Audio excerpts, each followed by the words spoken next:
Then comes the real shock. Among these Jews there suddenly turns up a man who goes about talking as if he was God.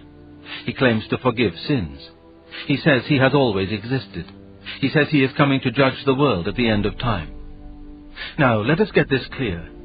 Among pantheists, like the Indians, anyone might say he was a part of God or one with God. There would be nothing very odd about it. But this man, since he was a Jew, could not mean that kind of God.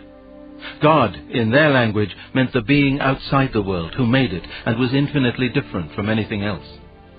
And when you have grasped that, you will see that what this man said was, quite simply, the most shocking thing that has ever been uttered by human lips.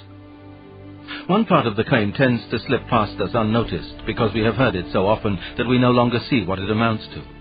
I mean the claim to forgive sins, any sins.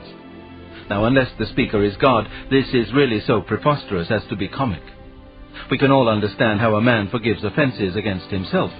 You tread on my toe and I forgive you. You steal my money and I forgive you. But what should we make of a man, himself unrobbed and untrodden on, who announced that he forgave you for treading on other men's toes and stealing other men's money?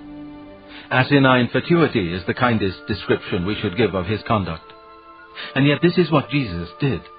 He told people that their sins were forgiven, and never waited to consult all the other people whom their sins had undoubtedly injured. He unhesitatingly behaved as if he was the party chiefly concerned, the person chiefly offended in all offenses. Now this makes sense only if he really was the God whose laws are broken and whose love is wounded in every sin. In the mouth of any speaker who is not God, these words would imply what I can only regard as a silliness and conceit unrivaled by any other character in history. Yet, and this is the strange, significant thing, even his enemies, when they read the Gospels, do not usually get the impression of silliness and conceit. Still less do unprejudiced readers. Christ says that he is humble and meek, and we believe him, not noticing that, if he were merely a man, humility and meekness are the very last characteristics we could attribute to some of his sayings.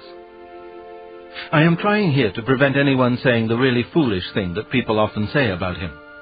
I'm ready to accept Jesus as a great moral teacher, but I don't accept his claim to be God. That is the one thing we must not say.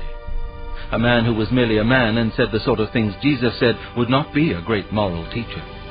He would either be a lunatic, on a level with the man who says he is a poached egg, or else he would be the devil of hell. You must make your choice. Either this man was and is the Son of God, or else a madman or something worse. You can shut him up for a fool, you can spit at him and kill him as a demon, or you can fall at his feet and call him Lord and God. But let us not come with any patronizing nonsense about his being a great human teacher. He has not left that open to us. He did not intend to.